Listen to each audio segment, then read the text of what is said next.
Should we do the reviews?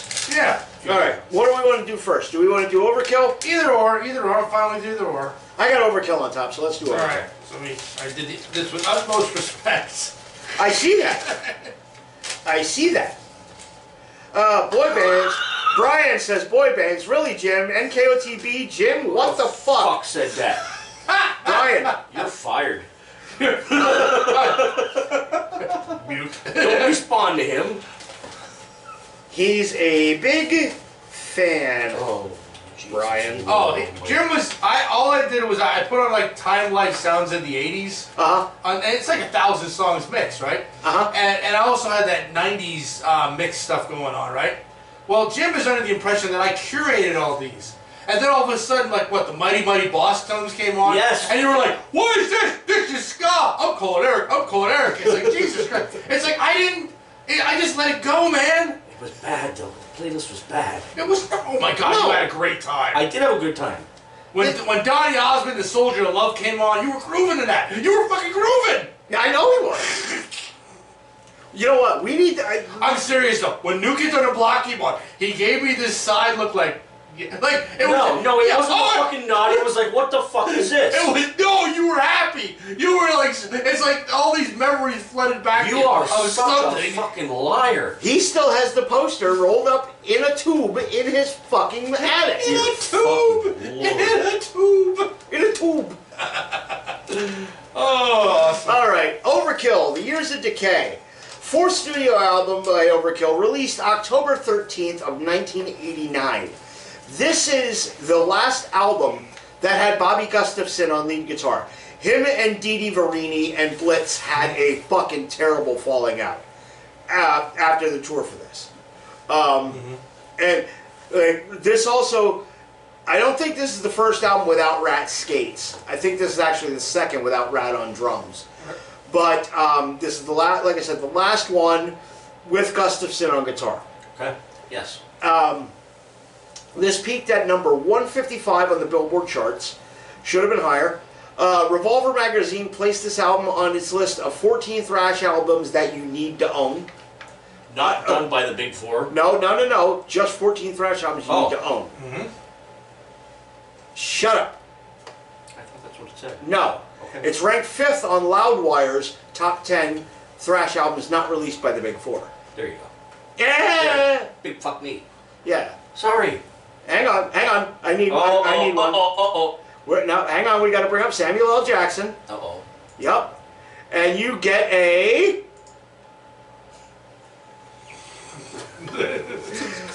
Brian, since you can't hear it over like on the live feed, that just said, shut the fuck up, Batman. Alright, now, this leads off with a fucking great opening track. Time to Kill. I'm not going to deny this fucking album. This album I just about wore the fuck out in my Walkman. And I can remember it was the year I was a sophomore. I was a sophomore in high school, and this is when Panther Valley made their playoff run to the Eastern Conference Championships, and we had like up to GAR in play. But this thing was staple for the bus trips that whole fucking football season. I fucking love this album. Time to Kill, great fucking opener. Yeah, it sets the tone for the entire Oh my God, does it ever. This is, it's just hard, fast thrash brutality. And that slow intro. Yes. Oh. Beautiful song. Good East Coast thrash. The next song on the album is an absolute classic. Elimination. Yes. This song, I've always wondered if this was about the AIDS epidemic. Oh. Because think of the time frame. We're in '89. Yeah. Terminal, what disease? You tell me too late with that cough and wheeze, fatal. You're shitting me. A second opinion is what I need. Yeah, maybe. Okay. We want the cure, and we don't. And we want it now. Reissue hope. We don't care how. You're making a mess. Disease in the nation. A one-way runaway train to elimination. Okay, maybe. Ooh. I never looked at it that way before. Yeah. Then it's been a while. That's kind of where I always thought this song was at. But absolute fucking classic. And if you go back to watch the video is in all black and white. Yes. And a lot of like really intense close-ups on Blitz when he's singing. Yes. And this I think is the video. This song is the reason that I bought the cassette. Seeing that video. Yeah. And then the whole album just wow. Yeah. Yeah. I can see that because this Elimination was the lead single off this record. Next on the record, another fucking amazing song. I Hate. You can see Overkill, or you can hear Overkill's punk influence in this one. Yeah. Yes. It's very fast and just anti-establishment, anti-authority to its fucking core. Great song. I hate when my back's against the wall. I hate the people that make you feel small. No, I don't like pumping gas. This is weights. This is like this is a little bit better than I Hate Everything About You. Yeah. Yeah. There's Ugly, more vitriol in this. Oh, Ugly Kid Joe's was happy and bouncy. It was. This is just, I fucking hate you. Awesome fucking song. Next is a great song called Nothing to Die For. As a musician, this song blows me away. The playing on this is just off the fucking charts good. Yeah. Didi Varini is the best thrash metal bassist in the world ever, not named Frank Bello. And he might be fucking 1A with Frank. And like Didi Varini's bass tone on this album is the bass tone I strive for. That it just cuts through the mix. It's there. It's just fucking the bass tone in and of itself just comes out and punches you in the fucking mouth. And then you add Gustafson's guitar on top of it, and Sid Falk's drumming and Blitz's vocals. Overkill really was the complete package. These guys are so good. And in fact, my notes. Holy shit, the playing is off the charts on this. Didi Varini may be the best bassist in thrash. 1A Frank Bello. You know, and you know my love for Frank Bello. Yeah. You know, and my love for Cliff Burton. You know, and Newstead even. And even that scumbag Ellefson. Great fucking player. You know, terrible human being, but a great fucking player. But fucking Didi Varini was next level good, man. Playing with Skulls and Skull Crusher is next. Yep. Now this one slowed it down. Yeah, but this, whenever I think doom or sludge metal, this is what I want to hear. Absolutely. And I think I've always, and I love doom and I love sludge, and it's like I think this is the song I must compare everything to. Yes. Because it's perfect. This is a perfect song. And even clocking in at over 10 minutes long, this did not drag. No. I didn't get bored. I didn't want to turn it off. And this song would have been right at home on any Black Sabbath record. Yeah. I absolutely love it. You don't even need that Playing with Spiders intro. You don't need. No. But it's just so short there. They could have just called it Skull Crusher and been done with it. Well, an album that we're going to talk about when we do our Black Sabbath deep dive, when we talk about Master of Reality, there's a lot of shit like that on Master of Reality. I just listened to that whole album today. Oh yeah? Yeah. I had a pretty short trip for work. I only had to go down to I had to go to New Tripoli and Emmaus. Oh Jesus. So easy day today. This is an awesome song about addiction. You know, hang on. Do you have the lyrics with you? Yes, I do. Let me see it. Yeah, I don't know a lot of these off the top of my head. Especially the last. How far are you gonna go? Someone should let you know. Once you win, you ain't gonna get out. You ain't get it out. Put aside your foolish pride so you can just take one more ride. Yeah, this is about being addicted to smack, I think. The engine's slowing down 50 years too early. You're laying underground. You're crushed. Yeah. And a lot of the New York, New Jersey hardcore scene and thrash scene, you know, and the West Coast thrash scene, there was a lot of drug problems. And so, you know, it's a really fucking good song, though. And even like I said, even at 10 minutes, Yeah. it doesn't feel like a slog. No. Great song. Birth of Tension. This has the best mosh part on the record. This is a good fucking punching song. Yeah. Oh yeah. This song just this makes me want to be back at 19 years old in a fucking mosh pit. That fucking kid on that picture, son of a bitch, I wish I was him again every time I hear this song. Oh yeah. Oh, great fucking song. Alright, next, what do you guys have on that one? Birth of Tension? Oh, I fucking love this song. I love the whole album. Yeah. Yeah. This album is just, that's why I made the bucket for me. Right. Because I love everything about this album. I can't gush enough about it. But this song here, I mean, when they get in, they go through, and after the third verse, they slow it down a little bit. Yeah. And then they punch you right back in the face for the end. That's fucking cool. Yeah, that's the mosh part. Yeah. See, we need to explain He's been in a pit. I've seen him. Yeah, but he doesn't know what a mosh part is. You need to watch like when Anthrax yells War Dance. Yes. That's the mosh part. Right. You need to watch the documentary Get Thrashed. I think I did. It's on Prime Video. I watched it again the other day. Next is a great song. Blitz, I think, saw the demise of heavy metal coming on the horizon with this. Who Tends the Fire? Would you consider this a ballad? No, not this one. No. Or wait, did I write that down? Shit. I damn my notes again. Just the next one is the one I was thinking. Yeah. No. Blitz, like the way I took the lyrics to this, Blitz kind of sees that the musical landscape is changing. And he sees that who's going to tend the fire for metal? Yeah. Yeah, maybe. What is the meaning? What does this writing mean? Where do I go? What do I do for now?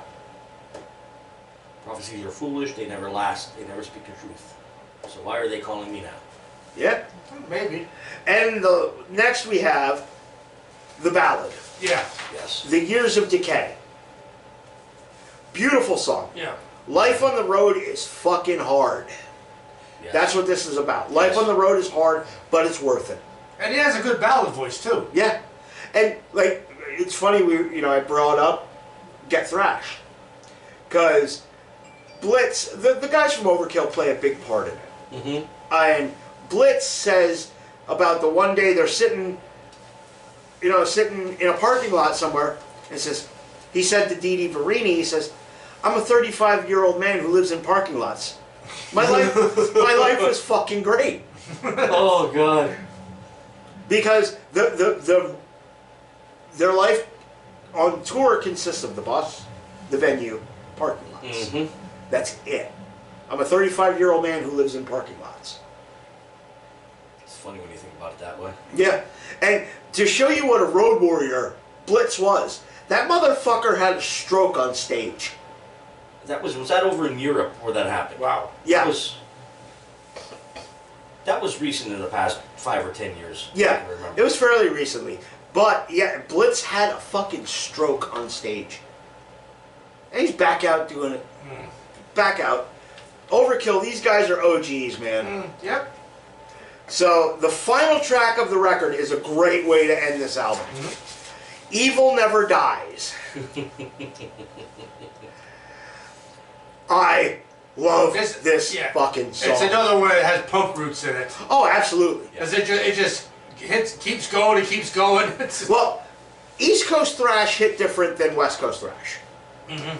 Yes. Listen to a band like Anthrax and a band like Overkill, and then listen to a band like Slayer and a band like Megadeth. Mm-hmm. It's totally different fucking worlds. Yes, it is. And I think I prefer East Coast thrash. I'm not.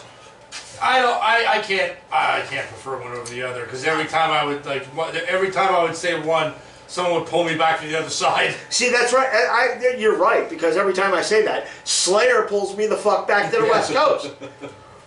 You know, and Slayer pulls me back. Or Testament pulls me back to the Bay Area. Yeah. Yeah. So the Bay Area, that is, when you say the Bay Area, everyone, well, in our circles knows what you mean. Yeah. You know, we're not going surfing. No. No, we're not. So this album, the way this song ends, I remember the first time I listened to it, I'm like, did the fucking tape break? Because it just abruptly stops. Yeah. I have this, and it's funny because I have this on a mixtape. And when you listen to it, it's like, did I fuck that up? Right. See, well, Notice back in the day, we did a song called 9 Steps to Nowhere. Mm-hmm. And we ended the song that way. Just right in the middle of the riff. yeah, yeah. The song was about being chased down by a demon. Mm-hmm. You're on the 9 steps to nowhere. Praying on your feels, one hand on your shoulder, and it just stops. So yeah, we co-opted that little trick. You know, and it always makes you wonder, because when you hear some of these behind the music stories of like just the actual fuck-ups that do happen, Yeah. and they just let, like Nirvana saying the lyric early, and then screw it, they just let it in. Yeah. You know? Steven Tyler breaking the vibra slap in Sweet Emotion. Yeah, little shit like that. You think it's like, maybe the engineer had his finger like laying near the button, had a twitch, and cut out the audio, and then it's, you know what, fuck it, leave it. Yeah. It's like, Bliss was like, it's fucking good, leave it alone. yes. So, what are your final thoughts on this record? I love it. I mean, I absolutely, this is probably one of the first thrash albums I owned. So it was like very near and dear to my heart. I think I have this one on tape and CD. Nice. And so it was just, I had it, the mediums that I could have it. There was no, I didn't do vinyl much back then, so. Right. But it's, I love this one. This is how, I think this probably introduced me to not only thrash, but when you hear, you know, the Skull Crusher, I realized I love that music. I want that music too. Right. So when you listen to something like Dope Throne, Yeah. that's not the band. That's the album though. Right. Electric Wizard, and all these other bands that say they're doom and sludge. That's the sound I want. Mm-hmm. Right. You know, and that is, and it's like I'm always searching for that as the best sound. So, what are your thoughts, Jim? Like I said, this was my first Overkill experience. I just about wore this fucking tape out. I love this album. Man, this album brought me back. Great fucking album. Yeah. My final thoughts on it. Metallica is officially out of the Big Four. Overkill's in. These guys are far and away a superior band in every fucking sense. Better songwriting, better musicianship. Fuck Metallica, you're out. Better look too. Better look, yes, yes. Even like Dee Dee, who looked kind of sketchy. Actually, all four of them fuckers look sketchy. You always had to have the one curly-haired, skinny guy in your thrash band. Yeah. Every one of them has it. Well, yeah. Well, and theirs they put up front singing. Yeah. Theirs is Blitz. Far and away a better band than Metallica. Bobby Gustafson is on par with Kerry King and Jeff Henneman with his playing. He's that fucking good. And, you know, I might even put him up there, Chris Poland, Dave Mustaine level. Jeez. And that's fucking lofty company. Dan Spitz level. That's lofty fucking company. Blitz has one of the greatest and most distinct voices in heavy metal. Yes, which is why I put him on my list of vocalists. Yep, there you go. Bobby Ellsworth, you know, is a fucking great singer. And his voice works so well with what Overkill does. And kind of like the same with Joey Belladonna. It's not the traditional just yell and scream thrash voice. Yeah. There's actually, you know, it's higher and there's actually some fucking melody there. Yep. Good shit. I'd kill for Dee Dee Verini's bass tone. I would fucking kill for that. And Sid Falk is a very underrated drummer. I mean, Rat Skates was a great drummer. Sid, I think, was even better than Rat. All in all, I love Overkill. I can't say anything bad about this. No. I give the album a 9.5. Oh, I'll go 10. Hey, So hey, he's entitled to that half a point. Yeah. Yeah, it's near perfection. It's near perfection. I go 9.5. I love the album too much. So. Are you 10? Oh, I'm always 10. 10 with everything that I put in the bucket's a perfect 10. Okay. That's just fact. Did you put that in the bucket? Oh, hell yeah. Yes, he did. Oh, yep, Overkill was mine. All right, you went 10, Jim? Oh yes. Yes. Okay, there we go. So we now have a new highest rated album after 1 week. Oh yeah. Because we had 29 last week. You're keeping track of this? No. But nothing else. There was no other perfect albums before last week. Yeah. Well, that's because mine don't get fucking picked as much. Well, there was no perfect album before 1916, which was mine, fucker. But you know, I should have put that one in. But last week, 1916 got 29 out of a possible 30. We now have a 29.5. Oh goodness. All right.